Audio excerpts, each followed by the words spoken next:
Man, that was an exciting game. Two very very great organizations, great teams going head to head in the NBA Finals. They didn't disappoint.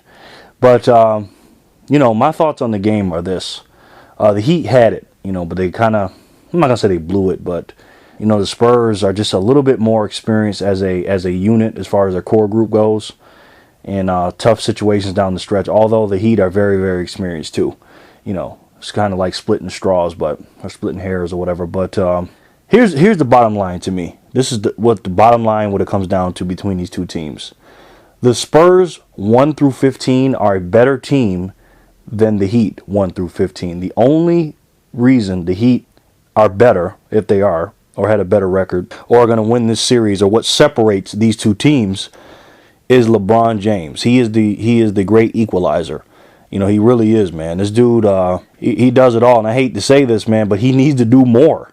When I look at the stat sheet and stuff, you see him with the 18 points, the 10 assists, and the 18 rebounds. You say, wow, this guy is incredible. Great triple-double and stuff like that. And then you look at Chris Bosh with 5 rebounds. LeBron does everything, man. And Dwayne Wade, despite his, what do you have, 21 points or something like that, despite that, he didn't score in the fourth quarter. And this is what I'll be talking about as far as living and dying by a stat sheet. If you just look at the game, you'll say, oh, wow. I mean, if you look at the stat sheets, oh, look at Wade. He had a lot of points, 20-something points. Wow, he must have played great. And I'm not saying he didn't play great. But in the fourth quarter, where it matters, even though all quarters matter, down the stretch, he couldn't get it done. He's missing easy shots. He let Leonard, backdoor him a couple times and get rebounds on him. And he didn't score in the fourth quarter. And LeBron James, only had 6 points, but he was getting everybody involved. He has to trust his teammates. He gets doubled and triple teamed every time he touches the ball, and rightfully so. And Chris Bosh and Dwayne Wade have to step their game up. They call the Heat the big three. I call them the big 2.5, or if you play spades, you know what I'm talking about. 2 and a possible. Bosh is he's a possible. Sometimes he's good, sometimes he's great, and sometimes he plays like a bum or a role player. It's just as simple as that. And that's by no accident, man. Chris Bosh, and I've told people this before, he is not a superstar player. He is definitely a very good player. And, I know he's been, an all-star and things like that. But he's definitely not a player that you want to build your franchise around. He's just not. And I like him as a player. But now he's even worse than he was in Toronto, because not only is he not as aggressive as he was when he was up there in Toronto with the Raptors, but basically now he's just a three-point shooter, and a jump shooter. He'll go to the basket every once in a while, but he's not aggressive enough on the boards and aggressive enough in the paint on defense. He's just not. I mean, he's not a shot blocker naturally, and he doesn't clog up the middle. And the Spurs, I know Tiago Splitter is Stephen A. Smith's favorite player, but he's a decent big man, and obviously we know what Tim Duncan is. And then we got Tony Parker going to the basket anytime he wants to and just making layups, and he has no resistance when Chris Bosh is in the game. The only resistance or shot blocker that the Heat really have on a consistent basis is Chris Anderson. So Chris Bosh is not an inside presence. He's definitely, he's not a power forward by no means. Almost like a 6'10", 6'11" shooting guard. Like I said about LeBron, the guy can do everything, but he needs to do more. I hate to say that. Now, not the rebounding thing. Everybody needs to step up on the boards collectively. And I think LeBron said this after one of the games. He said, I think it was after Game 7. He said, hey, we don't have a big guy that we can get, 12, 13 rebounds a game, so we have to do it as a group. But when LeBron James leads the team in rebounding and scoring and assists, and he's doing everything, it's not fair, but hey, this is what it comes down to, and it's all on his shoulders, because guess what? His face is going to be on the Mount Rushmore of NBA players, of greats. Despite how great Dwayne Wade is, he's great. But if he loses this series and plays bad, he's not going to be the blame. LeBron is. No matter how good or bad he plays, he's going to get the blame, and rightfully so. And if they win, he's going to get the glory. That's what happens when you're the best player on a team and the best player in the league. You get the good and the bad on both ends. So he needs to do more, and here's what he needs to do to win Game 2. Stay aggressive on the boards like he's been doing.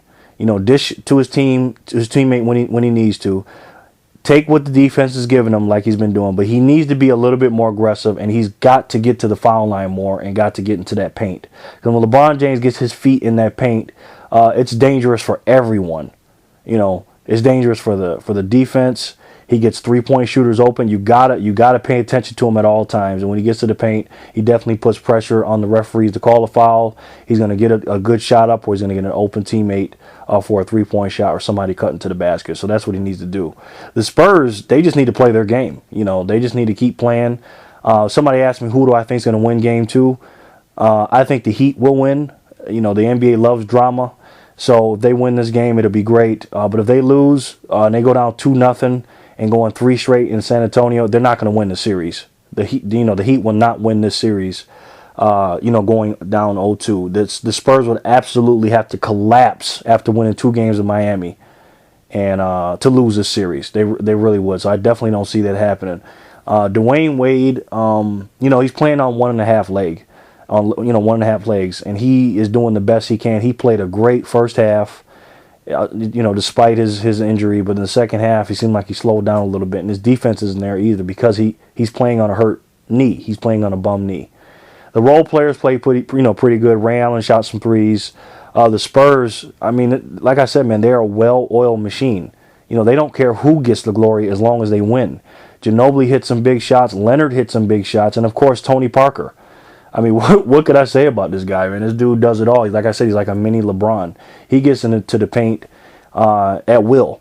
And Tim Duncan, with his experience, he doesn't have to score a bunch of points and have to get a bunch of rebounds. He knows how to block his man out so his man doesn't get the rebound, for his teammate can get it. And then he knows how to lead the pass, lead the break, and set good screens and stuff like that, and hit the open shot when he needs to, and gets down there on the block, and he knows how to get double teamed down there and demand the referees either call the foul, or he'll get somebody, caught in lane or things like that, and he'll give people open shots. Tim Duncan is just, the greatest power forward of all time. We're still witnessing him playing.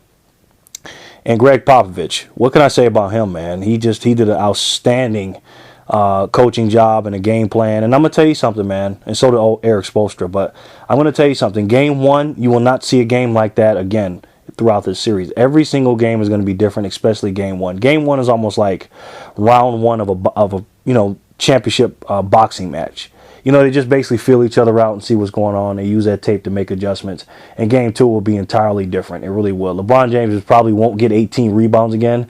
He'll definitely score more points. Tony Parker will do some similar things. But the Heat definitely have to change their pick and roll defense against them. They're going to have to decide whether they're going to switch, go underneath, over the top of the screen, whatever, because Tony Parker can hit the jumper and he can go to the hole. So he is just a double threat there. And, man, I can't wait till Sunday. I can't wait till this game, But let me know what you guys' thoughts. What do you think about the game? I'm predicting the Heat will win this for sure. And I'm still going to go with my pick with the Heat winning in 6.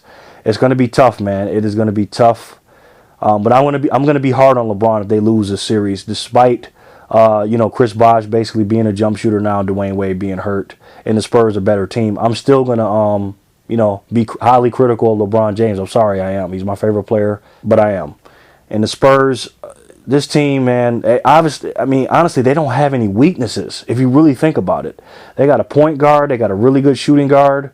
Small 4 spot, that's iffy, but power forward and center, they're decent. They got a great bench, and they got experience, they got the intangibles, and they got a great coach, and they got a great system. This team has basically no weaknesses, man. So, like I said, let me know what you guys think about the series so far for game 1, who your picks are, what the Heat need to do to win, what the Spurs need to do to win, and your overall thoughts about the series. Okay? Thanks, guys.